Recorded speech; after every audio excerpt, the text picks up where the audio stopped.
हमारे साथ जय जिनेंद्र मित्रों, हमारे साथ आज कच्छ से शेफाली जी जुड़ी हुई हैं, जो कि एमफिल है फिलॉसफी में और बहुत सालों से मुंबई यूनिवर्सिटी में पढ़ाते हैं, जैनोलॉजी के डिपार्टमेंट में भी पढ़ाते हैं। But apart from Jainism, she has excellent knowledge about dancing. साथ ही साथ उनको योगा के अंदर भी बहुत काफी नॉलेज है और आज वो हमारे साथ एक बहुत इंटरेस्टिंग टॉपिक लेके आए हैं, know yourself within yourself, right. So हम ज्यादा टाइम ना गवाते हुए शिफाली जी को इनवाइट करते हैं। धन्यवाद, thanks Neel ji, and first of all thank you Ramesh ji, and above all wonderful, what can I say, Prakash ji, there are few things which it just clicked to me because as I told you before only, we will be somewhere, there will be some commonness where we will be discussing on this point. So when we're talking about brain and mind, my topic that I have chose today is like experiencing yourself within yourself. When I say yourself, I put it into inverted commas with a big in a capital when I say yourself. But when I'm talking about your within yourself, that means there are two distinct identities that I'm very clearly speaking about. Which means on one hand, I'm talking something which I'm able to see at the gross level.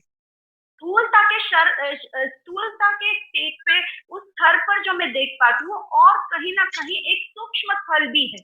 तो जब मैं कह रही हूँ स्थूल और सूक्ष्म, उसका मतलब ये कहीं ना कहीं दो भिन्न भिन्न द्वादत्म अस्तित्व है। कहीं ना कहीं यहाँ पे द्वंद्व है, यानी कि ड्यूअलिज्म है in the existence, and Jainism particularly accepts, Jainism believes in realism, जिसे हम कहते हैं पहले से, it is the realistic philosophy which admits existence of two entities, dravyas.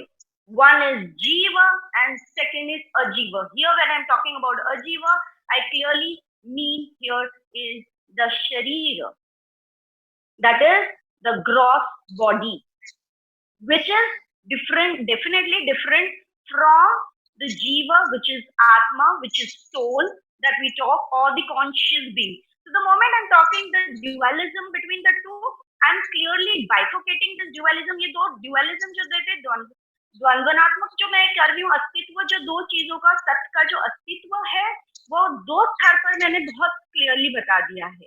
एक जिसके अंदर चेतना है, जिसके अंदर कॉन्शियसनेस है, और दूसरा जो जड़ है।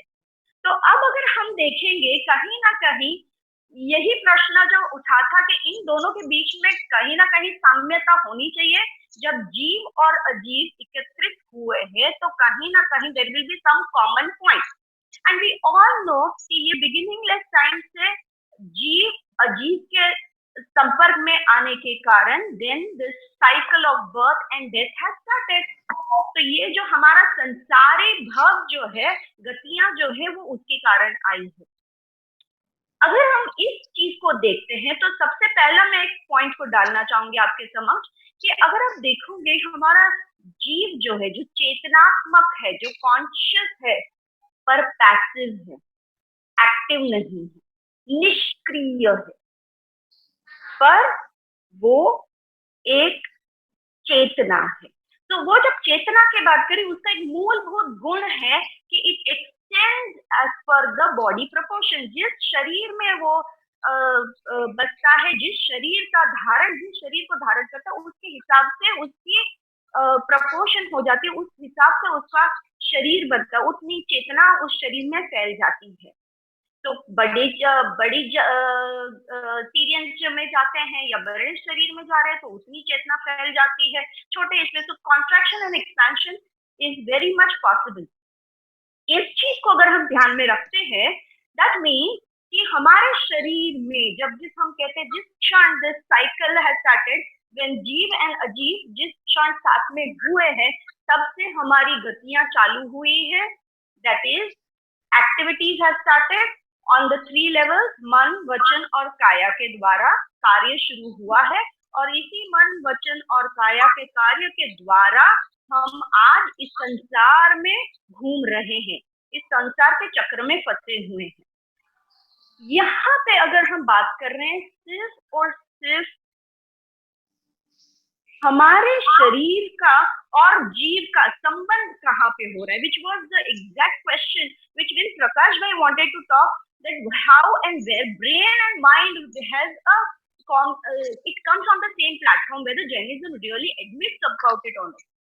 तो अगर हम देखते हैं शरीर में, एज आई सेड, पूरे शरीर में कॉन्शियसनेस है, और हर एक अलग अलग जगह पे कॉन्शियस चेतना भरी हुई है, which are called as conscious centres, awareness centres, awareness point जो है पूर्ण शरीर में अलग अलग जगह पे है, जिसके कारण क्या हो जाता है, अगर हम देखते हैं साइंटिफिक टर्म में, हमारा पूरे शरीर को इलेक्ट्रोमैग्नेटिक एरिया कहा गया है।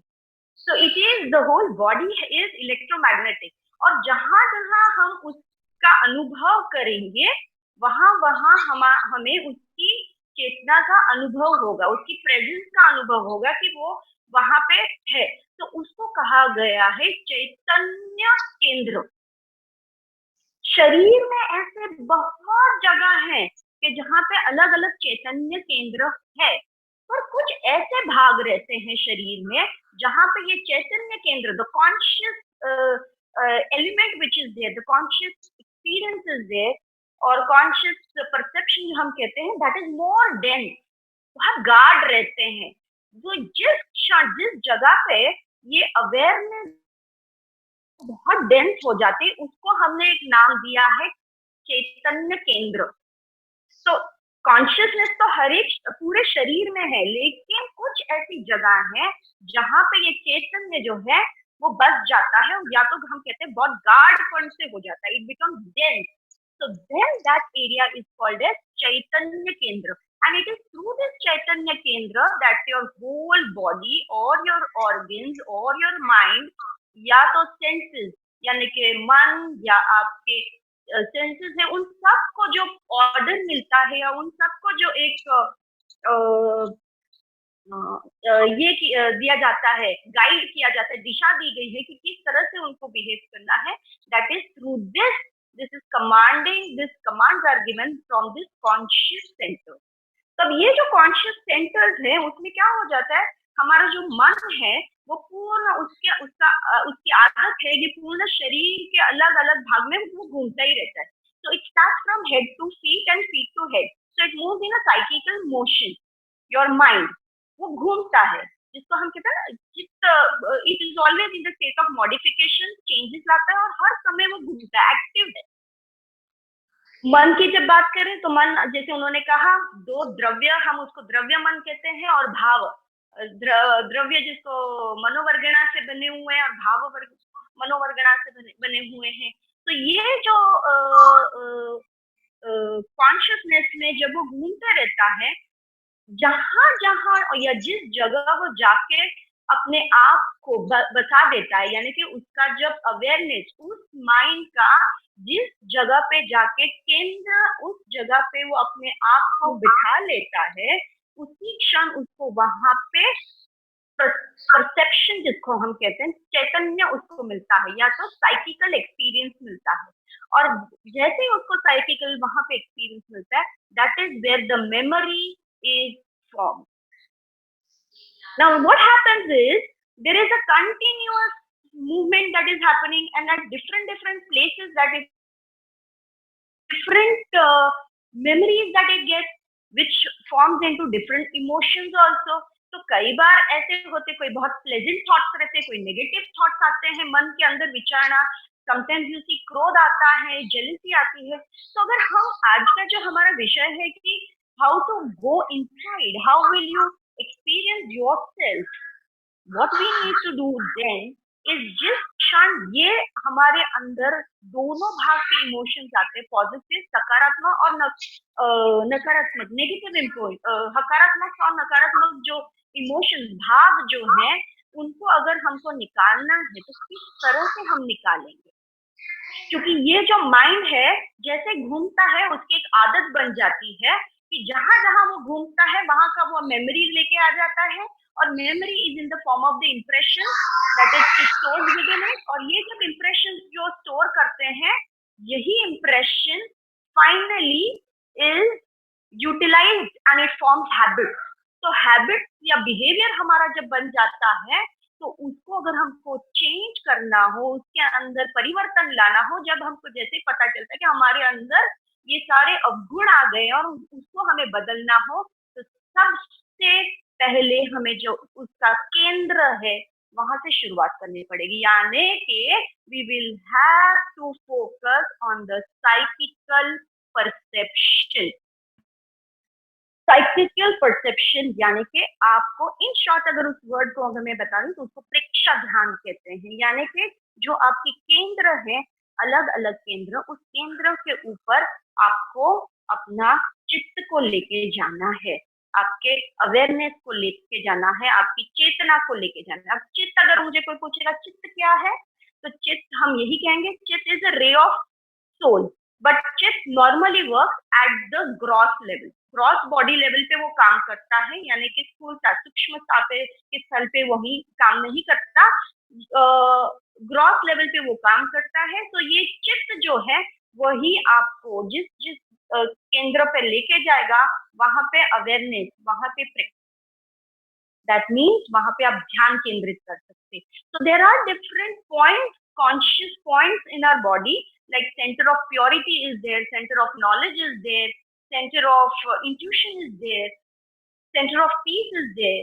So there are so many centers, there are centers of power जहां से हमें ऊर्जा का स्रोत हो रहा है, पावर मिल रहा है। तो ऐसे अलग अलग शरीर को जो के अंदर जो केंद्र है, उस केंद्र के ऊपर अगर हम ध्यान केंद्रित करेंगे, तो हमारा जो मन के अंदर जितनी भी आदतें हैं, जितना भी कुस्वभाव है जिसको हम बदलना चाहते हैं, वो हम आसानी से बदल पाएंगे। So what we need to do is, ma'am क्या हम कह सकते हैं आप 7 चक्रों के बारे में बात कर रहे हैं? आई विल बी, चक्रों के बारे में हम जाएंगे, but I will not go into the chakra details of it, right? So basically what we will be doing is, what I'm trying to tell you is, psychical perception is the practice of self meeting. So when I'm talking about ये जो केंद्र के ऊपर ध्यान केंद्रित करना है, उसका मतलब कि आपको आपके साथ जुड़ना है, आपको आपके कॉन्शियसनेस के साथ जुड़ना है। मीन्स आत्मा को आत्मा की ओर देखना है, विच मीन्स स्थूल आत्मा को सूक्ष्म आत्मा की ओर देखना है। What is eight the gross level, the gross body, उससे लेके आपको सूक्ष्म स्तर पे अपने आप को देखना है, यानी आत्मा का आत्मा के साथ का जुड़ान, that is called as self meeting, and that is what we need to do today. जो हमारा टॉपिक है, that is you go inside, that is experience yourself within yourself, try to meet your inner consciousness, try to meet the chaitanya kendra which are there. And Jainism speaks about different numbers of chaitanya. See, normally when we talk about, जैसे आपने अभी बात किया कि there are these chakras that we talk about normally, there are 7 chakras, but Jainism admits 13 chakras. So the chakras are not only at the level of the body, it is at the level of mind and it is at the level of senses. तो हर एक जगह मन के अंदर भी, senses के अंदर भी, यानी कि आपके चक्र नीचे से लेकर अगर हम ऊपर की ओर जाएंगे, तो सबसे नीचे रूट चक्र में आपका जो आता है, शक्ति का केंद्र कहा गया है। वहां से फिर वो एक आपका पावर केंद्र है। यहाँ से आगे जाके आपका केंद्र आता है, जहाँ पे जिसको हम स्वादिष्ठान कहते हैं चक्र। तो वो चक्र की ओर आप जा रहे हैं, which is a little bit concentrating on the pelvis और नेवल के नीचे। Then we go a little higher, which is your नाभि चक्र। नाभि चक्र से ऊपर जाएंगे, अब यहाँ तक जो ऐसे कहा गया कि ये जो 3 चक्र थे, नीचे के रूट चक्र से लेके नाभि चक्र तक, these are called as the gross और द बॉडीली इंस्टिंक्ट। ये यानी कि आपके अंदर के जो इंस्टिंक्ट है, स्वभाव, जो हमारा नेचुरल स्वभाव है, इंस्टिंक्ट, डिजायर, कामनाओं का, वो स्वभाव को वो समझने की कोशिश, उसको वो ट्राई करता है कि उसकी अनुभूति कर सके ज्यादा से ज्यादा। तो ये जो 3 चैतन्य केंद्र है, साइकिकल सेंटर्स है, अवेयरनेस सेंटर्स है, which are called as the lower centers normally from the Jainism point of view। अगर आप आत्मा की बात कर रहे हैं तब, जैसे हम आगे जाते हैं तो आनंद केंद्र आता है ऊपर। अब ये आनंद केंद्र की जब बात आती है तो this is it comes at the balancing level, it comes at the right in the center, so it has to balance both the upper and the lower, so it has the combination of both and it tries to alkaline। हम कहते हैं ना, इसके अंदर भी हर एक केंद्र का खुद का एक स्वभाव है, हर एक केंद्र का खुद के साथ एक ग्लैंड के साथ का संपर्क है, उसका हर एक महाभूत के साथ का संपर्क है। जैसे हम कहते हैं ना कि जो नीचे के 3 है वो ज्यादा करके पृथ्वी के साथ का संपर्क में आता है। आप up, that is water element के साथ है, but the moment you reach to the heart, it is above the level, that is alkaline। So now it talks about the Vayu Kendra। Then you go still up where you come to the next, which is the Vishuddhi Kendra, which is the center of purity। यहाँ पे आपका sound आता है, यानी आकाश। यहाँ से हमारे senses के यहाँ भी केंद्र है, इसीलिए हम कहते हैं उन केंद्रों को भी ऊपर ध्यान देना है। जैसे हमारी जीभ के बीच में है ब्रह्म केंद्र, फिर हमारे नाक के यहाँ पे exactly here there is also नासिका, जिसको प्राण केंद्र कहते हैं। फिर यहाँ पे अप्रमाद केंद्र, यानी कि दोनों कानों के बीच के है वो, जो आंखों के चक्षु केंद्र है। ये केंद्र आपके सेंसेस के 5 इंद्रियों के साथ है। फिर आगे जाके आपके आते हैं यहाँ पे, व्हेन यू हैव योर दोनों भ्रमर है जिनके बीच में, जिसको आईब्रोज के बीच में है, उसको दर्शन केंद्र कहते हैं। That is a area where you have intuition, intuitive knowledge. उसके आगे जब हम जहाँ जाते हैं, पिट्यूटरी ग्लैंड जिसको हम कहते हैं, वो ज्योति केंद्र है। यहाँ से आपका ऊपर जाता है तो हाइपोथैलेमस है, और hypothalamus and then finally the crown chakra, सहस्राजा जिसको हम कहते हैं, या तो हम जिसको कहते हैं ज्ञान चक्र। तो ये ज्ञान चक्र, ऐसे बहुत सारे चक्र जैनिज्म ने एक्सेप्ट किए हैं। विषय हमारा यहाँ पे ये है कि ये चक्रों पे तो कॉन्सेंट्रेट करना है, बात सही है, लेकिन ये प्रोसेस कब होगा? So it has been very clearly, and Jainism has an answer to it when it says कि आपका जो चैतन्य है, that is your आत्मा, which is Chaitanya, is surrounded by Karman शरीर, और वी कैन ऑल्सो से कर्म संस्कार, कार्मिक संस्कार के साथ वो उसके इर्द गिर्द है। अब यहाँ से जिस क्षण आपके अंदर वाइब्रेशन हो जाए, आपकी जीव, आपका सोल जब वाइब्रेट करता है, बस उसी क्षण, जैसे हलचली मचती है, उसी क्षण दिस चित्त जो हम कहते हैं, ray of soul, it moves out. When it moves out, it goes beyond the Karman Sharira. That means it goes outside the realm of Karman Sharira and crosses, which is called as Adhyavasa. That is, it reaches to that next level. वहां से हमारा तेज शरीर start होता है। That means your औदुरिक शरीर जो है, which gives you the color, the fire element which is there of the Pudgala. That is, तेज शरीर is there. तेज शरीर के आगे जाते ही हमारे लेशिया आ जाती है। यहाँ से लेशिया, तेज शरीर is a cause for your लेशिया। That's how we say लेशिया। लेशिया means what? It is a state of mind basically. So लेशिया से आगे जाते हैं हम भाव, emotion। अब emotions means it caters to your hypothalamus। तो जैसे हाइपोथैलेमस हो जाता है, that means your mind comes into the picture, which is a ग्रंथि तंत्र। यहाँ से आपका एंडोक्राइन ग्लैंड्स एक्टिवेट हो जाते हैं। एंडोक्राइन ग्लैंड्स एक्टिवेट हो जाते हैं तो क्या हो जाता है, automatically it gives the neurotransmitter, भेजता है through neurotransmitter, it start giving commands to each and every part of the body, like this is the way you're supposed to. So this is how your mind, body and speech, मन, वचन और काया जो है वो कार्य करते हैं, उसकी क्रिया चालू होती है। तो ये मन, वचन और काया की जो क्रिया है वो किसके कारण होती है, which is being told by neurotransmitters, that is your mind. And mind, sorry, that is because of your glands which gives it an order. Glands को कौन दे रहा है, that is the mind. So the whole chakra system जो है, अगर आप देखो, actually explains कि आप सूक्ष्म लेवल से स्थूल लेवल पे how your each and every organ acts as per the command which is been given, and this command comes from the chit. So ma'am, basically आपने ये जो कॉन्शियस सेंटर्स होते हैं इसके बारे में बताया, तो अभी हमारे पास Correct. समय कम है, तो उस हिसाब से हाँ. क्विकली आप ये बता सकते हो कि इसको एक्टिवेट कैसा किया जाए और एक्टिवेट करने से हमको लाभ क्या होगा? तो ऐसी कुछ सिंपल टिप्स हमें मिल सकती हैं?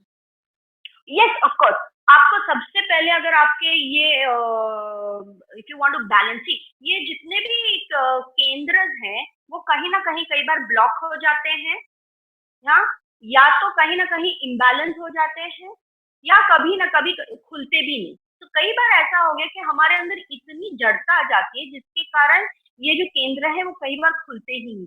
तो हमें ऐसे कार्य करने चाहिए जिसके कारण हमारे केंद्र है वो खुल जाते हैं। तो उसके लिए पहला, सबसे पहला जो हम कार्य करते हैं, that means how do we activate this, we actually need to focus on each and every of this kendra, starting from the bottom level. But उससे पहले अगर मुझे इसको ये करना है कि मुझे एक्टिवेट करना है, उससे पहले मैं ये कहूंगी कि इसके लिए आपकी क्या तैयारी होनी चाहिए, because when you are just activating it, it really does not, the rules to activate is just through maybe your asana, through maybe your pranayam, through trying to have a proper ahar, because ये जो activation है that is very much related to the three gunas and of the body. त्रिगुण यानी सत्व, रजस और तमस, और त्रिदोष यानी कफ, पित्त और वायु। तो हमारे शरीर में जब ये तीनों है, उस दोष को अगर हमको कम करने हैं तो सबसे पहला, बिकॉज ये सब आपके चक्रों को कहीं ना कहीं बंद कर देते हैं। आपके अंदर दोष जितने ज्यादा हो जाएंगे, या तो त्रिगुणों का बैलेंस चला गया तो आपके चक्र जो है वो काम करना बंद हो जाएंगे। तो ध्यान करने से पहले पूर्व आपको आपके आहार पे ध्यान देना पड़ेगा, यानी कि ये सत्व, रजस और तमस, ये तीनों का आपको बैलेंस रखना पड़ेगा। ऐसा नहीं है कुछ ज्यादा या कुछ कम। अगेन, अगर आपको नीचे के चक्र को की ऊर्जा बढ़ानी है तो आपको राजसिक और तामसिक, बेसिकली जो मूलाधार या रूट चक्र है जिसको हम शक्ति का केंद्र करते हैं, पावर हाउस कहते हैं, अगर उसको बढ़ाना है तो आपको खास करके तामसिक आहार ज्यादा लेना पड़ेगा। और वही अगर आप नाभि चक्र की, और जहां जिसको हम कहते हैं fire, which is basically controlling the power, जो will power, it is on your growth, your confidence, your self esteem, अगर उसको बढ़ाना है तो राजसिक तत्व आपको ज्यादा खाना है। पर अगर आपका ध्येय आगे की ओर बढ़ना है, that is the knowledge centre के ऊपर, यानी कि विशुद्धि केंद्र के ऊपर के हैं, तो आपको सात्विक आहार के ऊपर ही वजन देना है। तो जैसे तो रहा मैम, जैनिज्म में कहते हैं कि हमें सात्विक आहार ही ग्रहण करना चाहिए, तो क्या जैनिज्म में ऊपर के चक्रों के ऊपर ही फोकस किया गया है? और नीचे के चक्रों के ऊपर फोकस किए बिना ऊपर कैसे जा सकते हैं? बराबर है। क्या हो जाता है, अगर आप सात्विक आहार ग्रहण करते हैं तो नीचे के जो द टेंडेंसी इज कि ऊपर के इसमें जब ऊर्जा मिलती वो नीचे से जाते फिर से ऊपर की ओर आ जाएंगे। तो दैट मीन्स कि अगर आप सात्विक खाते हैं तो आपके नीचे के हैं उनको भी ऊर्जा मिलती जाएगी and then they will elevate themselves up. That is why they say कि your focus should be on the sattvic, क्योंकि फाइनली जहां ऊपर से ऊर्जा ही नीचे की ओर जाएगी, तो it will balance that aspect also. तो सात्विक आहार के ऊपर हम ज्यादा एम्फेसाइज करते हैं. देन उसके साथ आपके अंदर के मन के भाव विचार भी बहुत मायने रखते हैं, because we always Jainism believe on राग द्वेष रहित आपका कार्य होना चाहिए. whenever there is without the passion, that means यहाँ पे वृत्ति आपकी, बिकॉज आप देखोगे ये साइकिल जो है वो क्यों हो रहा है, ये ट्रांसमाइग्रेटरी साइकिल, बिकॉज वृत्ति है, वृत्ति के कारण हमारी प्रवृत्ति हो जाती है, और प्रवृत्ति के कारण जब हम प्रवृत्ति, उसका इफेक्ट, कॉज का effect, and effect again lead to another cause, that means पुनरावृत्ति. तो वृत्ति, प्रवृत्ति एंड पुनरावृत्ति, वृत्ति यानी कि ये साइकिल चलता रहता है. तो हमें प्रेक्षा ध्यान या मेडिटेशन या चक्र के ऊपर फोकस करके ये जो वृत्ति है उसके ऊपर पहला कंट्रोल लाना है, so दैट उसका जो प्रवृत्ति है, प्रक्रिया है या हमारा रिएक्शन है वो कम हो जाता है, इट गेट्स डाइल्यूटेड. तो यहीं का यहीं आप स्टॉप कर देते हैं उस साइकिल को. तो राग द्वेष रहित हमारा रहेगा, it will be very important. Then we have to basically focus on the chakras which we really want to work on. तो इसीलिए हर एक चक्र के साथ उसका एक कलर भी दिया गया है. आप उसके हिसाब से आहार ग्रहण करते हैं तो भी हो सकता है, उसके हिसाब से प्राणायाम करेंगे तो भी हो सकता है. जैसे अगर आपको मान लो रूट चक्र है, उसके ऊपर आपको काम करना है. Root is basically grounding with the earth, तो उसके साथ करना है तो सबसे अच्छा है आप जानु शीर्षासन करें, फिर आपका ताड़ासन करें. इस तरह से same way when you do pranayama you need to do दीर्घ श्वास. तो जितना ज्यादा रहेगा you will be relax and you will be grounded firmly, जिसके कारण आप सिक्योर्ड हो जाओगे. आपको एक हिंट मिल जाएगा, जिस क्षण आपको ईच एंड एवरी केंद्र का खुद का एक नेगेटिव पॉइंट भी है, खुद का एक ऐसे कहते हैं ना फियर उसके अंदर भी रहता है, जिसके कारण आपको ये पता चल जाएगा कि कौन सा आपका केंद्र जो है वो थोड़ा सा निर्बल हो गया, या तो वो खुल नहीं रहा है, या तो उसके अंदर कहीं ना कहीं इम्बैलेंसिंग हो रहा है. ये आपको कैसे पता चलेगा? सपोज सडनली आपको पैसों की तंगी लगी और उसके कारण आपको कंटिन्यूअस भय होने लगा. So when you start having fear of insecurity related to finances, mean आपका मूलाधार चक्र में इम्बैलेंस हो गया. So what you need to do, ground yourself. आप रोज थोड़ा सा गार्डन या खुले जमीन पे जहाँ पे ग्रास लॉन है उसमें बेयर फीट आप चलते रहो. जैसे आपका संपर्क हो जाएगा, आपका जो चक्र है वो ठीक हो जाएगा. मूलाधार चक्र आपका लाल कलर से है, तो आप लाल फल या फ्रूट या वेजिटेबल्स उसके रिलेटेड आप करोगे तो बहुत अच्छा रहेगा. पृथ्वी से रिलेटेड है तो उस तरह से आप चीजें करेंगे. तो हर एक है, जैसे आप उसके बाद अगर हम इसकी बात करते हैं दूसरा चक्र जो स्वादिष्ठान चक्र है जिसको, तो वहां पे आपका भय कहाँ होगा? That somebody ditches you, betrayal. Because स्वादिष्ठान जो चक्र है that is related to your sensual pleasures, your creativity, your art, that is related to your emotions. तो जिस क्षण आपको उस चीज का इमोशनली आप ब्रेक डाउन हो जाते हैं, आपको भय लगता है कि somebody is bitching you, तो आपका समझ जाओ कि आपका स्वादिष्ठान चक्र में कोई प्रॉब्लम है. तो पानी ज्यादा पियो, because that is related to water. ये जानना है कि मोक्ष अटेन करने के लिए बराबर ये चक्र को एक्टिवेट करना बराबर और उससे मोक्ष की प्राप्ति हो जाती, उसके ऊपर थोड़ा जैना वे से मुझे सबको प्रश्न. अच्छा, पहली बात तो मोक्ष अवस्था क्या है? मोक्ष अवस्था वो अवस्था है जहां आपका शरीर दोबारा जन्म नहीं था, यानी जन्म और मृत्यु से आप जिस बंधन से बाहर निकल जाते हैं उसको मोक्ष अवस्था कहते हैं. ये मोक्ष विल गो बैकवर्ड. तो ये मोक्ष अवस्था कैसे प्राप्त होगी? निर्जरा से. निर्जरा कैसे होगी? उसका तप से, और तप में अभ्यंतर तप के द्वारा आपकी निर्जरा होगी. अभ्यंतर तप का छठावा अभ्यंतर तप कौन से है? प्रायश्चित, विनय, वैयावत, स्वाध्याय, कायोत्सर्ग और ध्यान।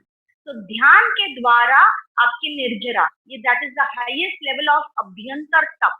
तो निर्जरा होगी ध्यान के द्वारा। अब ध्यान यानी आपका ये जो प्रेक्षा केंद्र पे आप जो फोकस कर रहे हैं, अलग अलग चेतना के जो केंद्र है, इसके ऊपर जब आप अवेयरनेस चित्त को लेके जाते हैं, इसको ध्यान कहते हैं।